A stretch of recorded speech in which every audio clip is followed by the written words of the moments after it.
देख सकते हैं इंट्रोडक्टरी वीडियोस में मैंने बताया था बिज़नेस का कैसे शुरुआत हुआ था, कैसे बिज़नेस जो है हमारी लाइफ्स में आया था। हम जहाँ पे हम हंट करके जो है बस अपना काम चलाते थे, अपना जीवन व्यतीत करते थे, कैसे कैसे हमने बाटा सिस्टम चालू करा, कैसे कैसे हमने ट्रेडिंग चालू करा, फिर कैसे कैसे धीरे धीरे मनी या फिर करेंसी का हमने इन्वेंशन करा, और फाइनली आज हम यहाँ पे हैं। चलो आज अब हम यहाँ पे हैं तो हमें किसके लिए तैयारी करनी है? अपने बोर्ड्स के लिए तैयारी करनी है। और बोर्ड्स के लिए तैयारी करने के लिए मैंने आपको बताया था बहुत इंपॉर्टेंट है कि आप कॉन्सेप्ट को बहुत अच्छे से समझें। तो चैप्टर नंबर 1, चैप्टर का नाम क्या है? Nature and significance of management. चलो मुझे आप एक बात बताओ, नेचर का मतलब क्या होता है? नेचर का मतलब हमारा एनवायरनमेंट, प्रकृति, है ना? यही होता है ना, यही होता है। बट थोड़ा सा अगर हम इंग्लिश डिक्शनरी में जाके देखें तो नेचर का मतलब और कुछ भी होता है। इसका मतलब होता है मेन कैरेक्टरिस्टिक्स ऑफ समथिंग, यानी किसी चीज़ की जो मेन कैरेक्टरिस्टिक्स हैं वो उसका नेचर है। और सिग्निफिकेंस का मतलब क्या हुआ? सिग्निफिकेंस का मतलब होता है इंपॉर्टेंस या फिर किसी चीज़ का स्पेशल मीनिंग। इंपॉर्टेंस या फिर किसी चीज़ का स्पेशल मीनिंग। अब यहाँ पे जब हमें मैनेजमेंट के बारे में पढ़ना है, हमें किसके बारे में पढ़ना है? ये पूरा चैप्टर जो है डेडिकेटेड है मैनेजमेंट को। तो मैनेजमेंट का नेचर के बारे में हम पढ़ेंगे, मैनेजमेंट के सिग्निफिकेंस के बारे में पढ़ेंगे। नेचर से आप पता लगा पा रहे हो कि क्या बताना चाहते हैं, हमें कैरेक्टरिस्टिक्स बताना चाहते हैं मैनेजमेंट की। और सिग्निफिकेंस से आप बता सकते हो कि ये आपको शायद इंपॉर्टेंस के बारे में बताएंगे कि मैनेजमेंट का जो है किसी भी कंपनी में मैनेजमेंट का क्या इंपॉर्टेंस होता है, आखिरकार मैनेजमेंट क्यों होनी चाहिए किसी भी कंपनी में, किसी भी ऑर्गेनाइजेशन में, किसी भी एंटिटी में। ओके, तो चलो शुरू करते हैं। अब हमें नेचर का मतलब समझ आ गया, सिग्निफिकेंस का मतलब समझ आ गया। अब हमें ब्रेक डाउन करना है मैनेजमेंट को कि आखिरकार मैनेजमेंट है क्या। तो चलो शुरू करते हैं। मैनेजमेंट अगर आप डिक्शनरी में देखते हो तो मैनेजमेंट का ये मतलब निकल कर आता है, वो बोलते हैं management is a process of dealing with और कंट्रोलिंग थिंग्स और पीपल।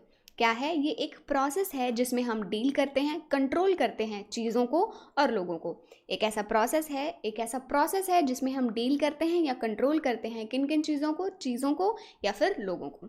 अब मुझे एक बात बताओ, प्रोसेस का मतलब क्या है? बच्चों, प्रोसेस का मतलब भी तो पता होना चाहिए, उन्होंने बोल तो दिया प्रोसेस है। तो प्रोसेस क्या है? Series of actions taken to achieve an end result. Series of actions taken to achieve the end result. Class 12th में बोर्ड्स में अच्छे मार्क्स स्कोर करने हैं तो क्या क्या एक्शन लोगे? अच्छा, पहले तो एनसीईआरटी को अच्छे से जो है आप उसके कॉन्सेप्ट समझोगे, फिर उसके बाद आप जो है अपने यूनिट टेस्ट में अच्छे से पढ़ाई करके दोगे, फिर उसके बाद आप जो अपने बोर्ड्स के एग्ज़ाम हैं उनके लिए भी अच्छे से प्रिपरेशन करोगे। आप अपनी रिविजन में जो है लिख लिख कर प्रैक्टिस करोगे। You will write and then you will practice, और उसके बाद आप बहुत सारे मॉक टेस्ट पेपर्स दोगे, टेस्ट दोगे, ठीक है। फिर उसके बाद आप टाइम टू टाइम रिविजन करोगे ताकि आप जो है अपने बिजनेस स्टडीज़ के जो पॉइंट्स हैं वो भूल ना जाओ, राइट। तो ये सब क्या है? ये सीरीज़ ऑफ एक्शंस हैं जो हमने हमारा एंड रिजल्ट अचीव करना है। और हमारा एंड रिजल्ट क्या है कि क्लास 12th में बिजनेस स्टडीज़ में एटलीस्ट 95 मार्क्स स्कोर करने हैं, राइट। तो उसके लिए ये सीरीज़ ऑफ एक्शन थे। तो मैनेजमेंट क्या है? मैनेजमेंट खुद एक प्रोसेस है जो डील करता है, कंट्रोल करता है चीज़ों को या लोगों को। ओके, अब कंट्रोल का मतलब क्या है? कंट्रोल का मतलब है किसी चीज़ के ऊपर इतना स्ट्रॉन्ग इन्फ्लुएंस रखना कि हम डिसाइड कर सके कि उसका आउटकम क्या है, किसी चीज़ के लिए डिसाइड करना। फॉर एग्जाम्पल, चिल्ड्रन जो है, बच्चों को कौन कंट्रोल करते हैं? उनके पेरेंट्स कंट्रोल करते हैं ना, कि नहीं तुम्हें ये नहीं खाना, तुम्हें यहाँ नहीं जाना, राइट। सो वैसे ही मैनेजमेंट जो है, मैनेजमेंट एक ऐसा प्रोसेस है जिसमें वो कंट्रोल करता है ऑर्गेनाइजेशन में होने वाली चीज़ों को और ऑर्गेनाइजेशन में काम करने वाले लोगों को। अभी हमें ना पूरा मतलब ये हम एग्ज़ाम में नहीं लिख कर आ सकते, तो हमें एग्ज़ाम के पॉइंट ऑफ व्यू से भी सीखना पड़ेगा ना कि एग्ज़ाम में आखिर क्या लिख कर आना है। तो एनसीईआरटी हमें बोलता है, एनसीईआरटी से हम पूछते हैं, क्योंकि एनसीईआरटी का ही मैटर जो है अगर हम एग्ज़ाम में लिख कर आएंगे तो सबसे ज़्यादा मार्क्स मिलेंगे। तो हमने एनसीईआरटी से पूछा, एनसीईआरटी बताओ क्या मतलब है मैनेजमेंट का? तो एनसीईआरटी बोलती है management has been defined as a process. ओ अच्छा, आप भी प्रोसेस बोलते हो? यस, प्रोसेस तो है ही। मैनेजमेंट एक ऐसा प्रोसेस है जिससे हम चीज़ें करवाते हैं, लोगों से हम काम करवाते हैं, गेटिंग थिंग्स डन। बहुत ज़्यादा इंपॉर्टेंट लाइन है। मैनेजमेंट जब भी आप डेफिनेशन लिखोगे गेटिंग थिंग्स डन, आपको ये वाला जो लाइन है ये ज़रूर लिख कर आना है। with the aim of achieving goals effectively and efficiently, with the aim of achieving goals effectively and efficiently। अभी हमें प्रोसेस ना अभी और ब्रेक डाउन करेंगे, पर यहाँ पे मैनेजमेंट क्या है? मैनेजमेंट एक ऐसा प्रोसेस है जिससे हम चीज़ें करवाते हैं और हमारा एम क्या है? गोल्स को अचीव करना, और कैसे अचीव करना? इफ़ेक्टिवली और एफिशिएंटली। तो मैनेजमेंट क्या है? ठीक है। कुछ क्वेश्चंस अगर आप पूछोगे डेफिनेशन तो आपको अपने आप पता चल जाएगा मैनेजमेंट क्या है। मैनेजमेंट एक प्रोसेस है ऑफ गेटिंग थिंग्स डन। और क्यों चाहते हैं कि हमारा जो मैनेजमेंट है वो, तो मेन एम क्या है, अचीव करने हैं गोल्स को इफेक्टिवली और एफिशिएंटली। और ये कौन सा क्वेश्चन का आंसर किया इसने, कैसे। तो क्या है, क्यों है और कैसे है। क्या है, प्रोसेस है ऑफ गेटिंग थिंग्स डन। और क्यों है, क्योंकि हमें अपने गोल्स को अचीव करना है। और कैसे है, कैसे करेंगे वो गोल्स अचीव, एफिशिएंटली और इफेक्टिवली। अभी प्रोसेस को हमें ब्रेक डाउन करना पड़ेगा। प्रोसेस क्या है, सो डिक्शनरी का मतलब मैंने आपको बता ही दिया कि सीरीज ऑफ एक्शन और स्टेप्स हैं जो हम लेते हैं ताकि हम एक पर्टिकुलर एंड, एक पर्टिकुलर रिजल्ट को जो है वो अचीव कर सकें। हमने पूछा कि चलो अगर प्रोसेस का मतलब आ जाता है तो हमें एनसीईआरटी का मतलब भी पता होना चाहिए ना। एनसीईआरटी क्या कहती है, सो एनसीईआरटी कहती है process means the primary functions और एक्टिविटीज़, क्या, प्राइमरी फंक्शंस और activities that management performs to get things done. अच्छा, प्रोसेस हमने अभी क्या पढ़ा था, प्रोसेस है टू गेट थिंग्स डन। तो प्रोसेस को ब्रेक डाउन करा, अल्टीमेटली गेट थिंग्स डन हो रहा है। तो प्रोसेस क्या है, वो प्राइमरी फंक्शंस हैं और वो एक्टिविटीज़ हैं जो मैनेजमेंट करवाती है ताकि चीज़ें हो जाए, काम हो जाए। और ये सब जो फंक्शंस है, ये प्राइमरी फंक्शंस बोला है ना कि मैनेजमेंट एक प्रोसेस है, वो प्राइमरी फंक्शंस करवाते हैं प्रोसेस में। और वो फंक्शंस क्या क्या हैं, planning, organizing, staffing, directing and controlling. और आपको पता है एक एक वर्ड का एक एक चैप्टर है। एक अगर अभी तक आपने सिलेबस नहीं देखा है तो मैं पहले बता दूँ, प्लानिंग का अलग चैप्टर है, ऑर्गेनाइजिंग का अलग चैप्टर है, स्टाफिंग का अलग चैप्टर है, डायरेक्टिंग, कंट्रोलिंग, इन सब के जो हैं अलग अलग से चैप्टर हैं। बेसिक्स ऑफ मैनेजमेंट 1 2 3 4 5 6, मतलब कुछ चैप्टर्स आप देख रहे हो, 6 चैप्टर्स तो यही हो गए। 5 चैप्टर मतलब पहला तो मैनेजमेंट का ही हो गया ना, नेचर एंड सिग्निफिकेंस, ये 6 हो गया। फिर प्रिंसिपल्स हैं, फिर उसके बाद आपका फाइनेंशियल मैनेजमेंट है जो दूसरा मॉड्यूल है। ओके, सो हमने देखा मैनेजमेंट क्या है। मैनेजमेंट है एक ऐसा process of getting things done. फिर हमने देखा प्रोसेस क्या है। प्रोसेस क्या है, प्रोसेस वो प्राइमरी फंक्शंस हैं या फिर एक्टिविटीज़ हैं जो मैनेजमेंट परफॉर्म करती है ताकि काम हो जाए। और फिर वो फंक्शंस क्या हैं, तो चलो देखते हैं मैनेजमेंट क्या है। मैनेजमेंट एक प्रोसेस है और प्रोसेस में क्या आता है, ये प्राइमरी फंक्शंस हैं। और ये प्राइमरी फंक्शंस क्या हैं बेटा, ये हैं planning, organizing, staffing, directing and controlling. ठीक है, सिंपली पुट प्रोसेस का मतलब क्या है, सीरीज और सीक्वेंस ऑफ स्टेप्स। मैनेजमेंट क्या है, एक प्रोसेस है, सीरीज ऑफ फंक्शन परफॉर्म करते हैं ताकि चीज़ें हो पाएँ। और ये फंक्शंस क्या हैं, आपके planning, organizing, staffing, directing and controlling. Okay, तो हमें मतलब क्लियर हुआ, मैनेजमेंट का मतलब क्लियर हुआ, प्रोसेस का। लेकिन अभी भी 2 वर्ड रह गए हैं। आप देख रहे हो एक छोटी सी डेफिनेशन लर्न करने के लिए हमें कितनी चीज़ों को ब्रेक डाउन करना पड़ता है। इसी को कहते हैं डिटेल्ड अंडरस्टैंडिंग। और इसीलिए मैं बार बार बोलती हूँ, अगर आपके कॉन्सेप्चुअल अंडरस्टैंडिंग डिटेल में होगा तो आपको आगे रिवाइज करने में बहुत आसान होगा और आप एंड मोमेंट पे पैनिक नहीं करेंगे। अभी क्लास 12 के बोर्ड्स हुए नहीं है, काफ़ी सारे बच्चे देखना पैनिक कर रहे होंगे कि उन्हें बिजनेस स्टडीज़ में चीज़ें याद नहीं रह रही हैं। लेकिन अगर आप बार बार अपने कॉन्सेप्ट्स रिवाइज करते रहोगे तो कोई मतलब खुदा भी आपको नहीं रोक सकता कि आप अच्छे मार्क्स ना स्कोर कर पाएँ। तो अब हमें 2 वर्ड्स और याद करने हैं, इफेक्टिवली और एफिशिएंटली। चलो देख लेते हैं क्या है इनका मतलब। पहले हम आते हैं इफेक्टिवली। इफेक्टिवली का अगर हम डिक्शनरी में मतलब देखें तो ये बोलते हैं द स्टेट और quality, this is effectiveness, yeah. The degree to which something is successful in producing a desired result. The degree to which something is successful in producing a desired result. बाकी सब चीज़ें छोड़ दो, ये है main बात। Producing a desired result यानी success. अगर हम कोई चीज़ इफेक्टिवली कर पा रहे हैं, इसका मतलब हम उस चीज़ को इफेक्टिवली कर पा रहे हैं। हमने जो सोचा था हम वैसा ही कर पा रहे हैं, यानी हम सक्सेसफुल हैं उस काम को करने में। 95 मार्क्स लेकर आना है, हम ले आए 95 मार्क्स। अब वो कैसे लेकर आए हैं वो मैटर नहीं करता, मेन गोल था 95 मार्क्स लाना और हमारे 95 मार्क्स आ जाएंगे। चाहे चीटिंग करके लाएं, चाहे खुद की मेहनत से लाएं, हमारा मेन गोल क्या है, हमें 95 स्कोर करना है। उसी तरीके से कोई भी काम करना है और वो काम इफेक्टिव तभी माना जाएगा जो सोचा था वही आप करो। तो एग्जाम में तो ये नहीं लिख कर आएंगे। तो एनसीईआरटी में देखते हैं, बीइंग इफेक्टिव और doing work effectively basically means finishing the given task. यानी हम जो टास्क हमें दिया हुआ है, टास्क एट हैंड जो दिया हुआ है, वो हम उसको कंप्लीट कर रहे हैं। Effectiveness in management is concern with doing the right task, completing the activities and achieving the goals. 3 important word हैं। अगर जब भी आपको इफेक्टिवनेस का डेफिनेशन आए या फिर 1 मार्कर में आए या फिर MCQ में आए, जैसे भी आए, ये 3 जो वर्ड हैं ये ज़रूर लिख कर आने हैं। Doing the right task, completing the activities and achieving the गोल। सही चीज़ें करनी है, सही समय पे करनी है, एक्टिविटीज़ को कंप्लीट करना है और अपने गोल को अचीव करना है। In other words it is concerned with the end result. तो हमारा इफेक्टिवनेस क्या है? Doing the right task, completing the activities, achieving the goal and it is concern with the end result. वो तो हम इसी लाइन से समझ आ जाएगा that it is concern with the end result. You don't really need to write that, but you have to write 3 things, that is what? Doing the right task, completing the activities and achieving the goal.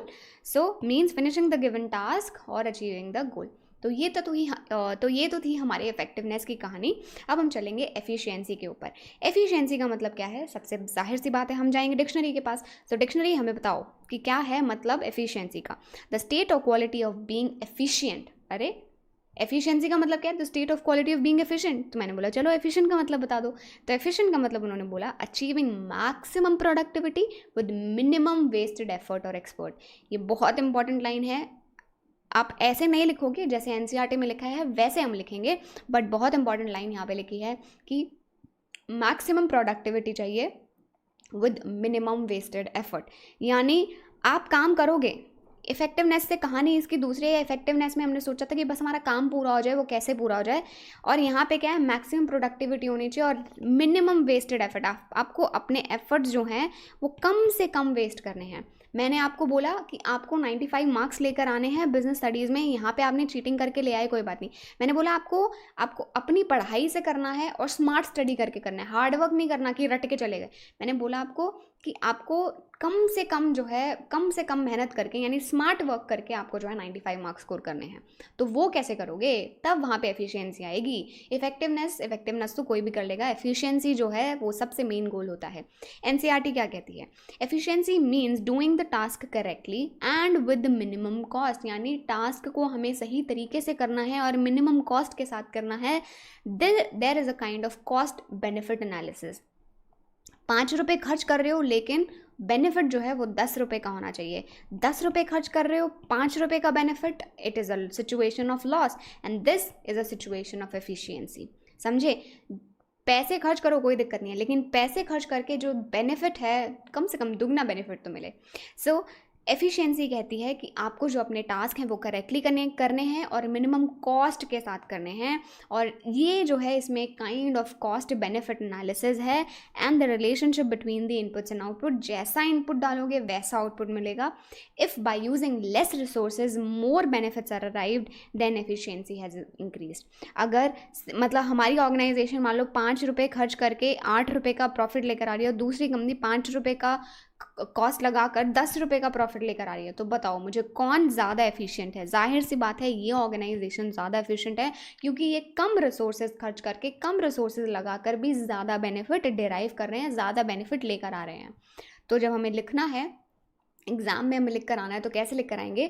Doing the task correctly with minimum cost. और cost अगर आपको थोड़ा ज़्यादा number का आता है, मान लो 2 number के ऊपर आ गया कि यहाँ पे एफिशिएंसी आएगा, एफिशिएंसी के ऊपर लिखना, तो यहाँ पे आप क्या लिखेंगे? Doing the task correctly with minimum cost and there is a kind of cost benefit analysis involve. Okay, and we have to make sure that more benefits are achieved with less resources. ज़्यादा से ज़्यादा हमें जो है benefits मिलें और कम से कम resources लगाने पे। So management is concerned with efficient use of resources because reduction in cost leads to higher profit. बहुत जाहिर सी बात है। फॉर एग्जाम्पल, अगर हम बच्चों एक शर्ट बना रहे हैं और उसमें मान लो हमारे शर्ट की जो कॉस्ट है वो 100 रुपीज़ आ जाती है, ठीक है, ये हमारी कॉस्ट हो गया। इसमें हम 20 रुपये का प्रॉफिट ऐड करें, ठीक है, तो ये हमारी जो शर्ट है वो कितने रुपए की पड़ेगी? 120 रुपये की पड़ेगी। अब मैं आपको ये बता दूं कि बच्चों, आपको पता है हमारे ना 10 रुपये जो हैं वो वेस्टेज आ जाता है, इसीलिए यहाँ पे ना ये 100 रुपीज़ आ रही है पर शर्ट की कॉस्ट। अगर हम ये 10 रुपये हटा दें, अगर ये वेस्टेज हम रिड्यूस करके 5 रुपये कर दें, तो हमारी जो कॉस्टिंग है वो कितनी आ जाएगी? 95 आ जाएगी। हमारी जो प्रॉफिट है वो, हमारा जो एमआरपी है वो इतना ही रहेगा। और अगर अब देखो यहाँ पे मेरा प्रॉफिट जो है वो 25 हो जाएगा, यहाँ पे मेरा प्रॉफिट 20 था। तो देख रहे हो? तो जैसे जब हम रियलाइज़ करेंगे कि हमने कॉस्ट को रिड्यूस करा और प्रॉफिट हमारे बढ़ गए, तो हमने एफिशिएंसी अचीव कर ली है। अब बहुत बार जो है एफिशिएंसी और इफेक्टिवनेस के बीच में डिफरेंस आता है, तो वो डिफरेंस क्या है, चलो एक बार वो भी देख लेते हैं। सबसे पहले मीनिंग आप बता सकते हैं। मीनिंग ऑफ इफेक्टिवनेस क्या है? It is concerned with completing the task on time. हमें कोई फ़र्क नहीं पड़ रहा आप कितने भी रिसोर्सेज वेस्ट करो, कितना भी आप टाइम लो, मतलब ऑब्वियसली टाइम जितना अलाउड है उतना लो, लेकिन हमारा जो टास्क है वो कंप्लीट होना चाहिए, टाइम पे काम कंप्लीट होना चाहिए। आप रिसोर्सेज कितने भी लगाओ उससे कोई फ़र्क नहीं पड़ता। एफिशिएंसी ये नहीं बोलता, एफिशिएंसी बोलता है आपको टास्क कंप्लीट करना है, ठीक है, आपको जो है मिनिमम रिसोर्सेज यूज़ करना है और ऑप्टिमम यूटिलाइजेशन ऑफ रिसोर्सेज करना है और कॉस्ट इफेक्टिव मैनर में करना है। क्या करना है आपको टास्क कंप्लीट करना है, मिनिमम कॉस्ट में करना है, ऑप्टिमम यूटिलाइजेशन ऑफ रिसोर्सेज करना है, यानी वेस्टेज को आपको रेड्यूस करना है। वेस्टेज को क्या करना है? रिड्यूस करना है। ओके, फिर उसके बाद इसका ऑब्जेक्टिव क्या है? इसका ऑब्जेक्टिव है बस एंड रिजल्ट अचीव हो जाए, बस हमारे तो वारे न्यारे हो जाएंगे, एंड रिजल्ट अचीव हो जाए। लेकिन एफिशिएंसी ये नहीं बोलता है। एफिशिएंसी बोलता है कि कॉस्ट बेनिफिट एनालिसिस होना चाहिए। अगर आप 5 रुपये लगा रहे हो तो उसमें का बेनिफिट जो है 10 रुपये आना ही चाहिए। मतलब ऐसा नहीं है कि डबल बोलता है, बट हाँ, उस 5 रुपये से ज़्यादा ही हमें बेनिफिट मिलना चाहिए। उस 5 रुपये से कम बेनिफिट नहीं मिलना चाहिए। 5 रुपये खर्च करें 3 रुपये का बेनिफिट हो, 5 रुपये कम से कम 6 का तो बेनिफिट होना चाहिए। ज़्यादा हो जाएगा तो डेफिनेटली हमारे लिए बेहतर है। फिर उसके बाद मेन कंसिडरेशन, इसका मेन कंसिडरेशन एंड रिजल्ट है और इसका मेन कंसिडरेशन है कॉस्ट की। कॉस्ट हमें कम करनी है, कॉस्ट हमें कम करनी है। तो अब हमारी जो डेफिनेशन है ना मैनेजमेंट की, वो पूरी तरीके से सॉल्व हो चुकी है। इसके बाद जो है हमारा कैरेक्टरिस्टिक्स का जो है पार्ट स्टार्ट हो जाएगा। अब आप बोलोगे मैम इफेक्टिवनेस और एफिशिएंसी में डिफरेंस तो है, डिफरेंस तो है, क्या इन दोनों में कोई रिलेशनशिप भी है क्या? हाँ, रिलेशनशिप भी है, मैं पढ़ाऊँगी, पर मैं बस आपको ये दिखाना चाहती हूँ कि हमारी जो डेफिनेशन है मैनेजमेंट की वो अब कंप्लीट हो चुकी है। हमने प्रोसेस भी सीख लिया है, हमने एफिशिएंटली और इफेक्टिवली का भी जो मतलब है वो पूरा ब्रेक डाउन करके सीख लिया है। आपको इन दोनों के बीच में भी डिफरेंस आ सकता है आपके एग्जाम में। अभी हम बहुत सारे क्वेश्चंस भी करेंगे, तब आपको बात और अच्छे से समझ आएगी। So it is a process of getting things done with the aim of achieving goals. Okay, अब मैं बताती हूँ आपको इफेक्टिवनेस और एफिशिएंसी में डिफरेंस तो हमने कर लिया। अब मैं बताती हूँ रिलेशनशिप क्या है। देखो, दोनों चीज़ें बहुत इंपॉर्टेंट है, क्योंकि हमारा जो इफेक्टिवनेस है वो ये इंश्योर करता है कि हमारा काम टाइम पे हो रहा है, और हमारा जो एफिशिएंसी है वो ये इंश्योर करता है कि हमारे ज़्यादा रिसोर्सेज वेस्ट ना हो, हमारी कॉस्ट कम से कम लगे, ताकि हम ज़्यादा अच्छे से क्या कर पाएँ, हम ज़्यादा अच्छे से प्रॉफिट अर्न कर पाएँ। अगर काम कंप्लीट नहीं हुआ, हम सिर्फ एफिशिएंट हैं, एफिशिएंट कैसे हैं, हमने देखो कॉस्ट कम कर दी और हमारे प्रॉफिट्स आए होंगे, लेकिन काम तो कंप्लीट ही नहीं हो रहा ना भाई साहब, तो फिर जो है वो आपका सही सिचुएशन नहीं है। We have to maintain a balance between effectiveness and efficiency. दोनों के बीच में बैलेंस होना चाहिए, इफेक्टिवनेस भी होनी चाहिए और एफिशिएंसी ही भी होनी चाहिए। ये दोनों जो हैं एक ही सिक्के के पहलू हैं। सही लाइन है क्या ये हिंदी वाली? चलो, तो ये दोनों क्या है, एक ही सिक्के का पार्ट है, एक हेड्स है तो दूसरा टेल्स है, दोनों अलग अलग नहीं चल सकते हैं। अब सिर्फ अगर इफेक्टिवनेस रहेगा, बस काम हो रहा है, रिसोर्सेज जो हैं तबाही हो रही है, उनकी वेस्टेज इतना हो रहा है, हम कोई कंट्रोल ही नहीं कर रहे हैं अपनी कॉस्ट के ऊपर, तो भी effectiveness is of no good, because आपके रिसोर्सेज इतने वेस्ट हो रहे हैं। काम कंप्लीट कर भी लिया तो उससे कोई फ़र्क नहीं पड़ रहा, क्योंकि प्रॉफिट आप अच्छे से नहीं कमा पा रहे हो।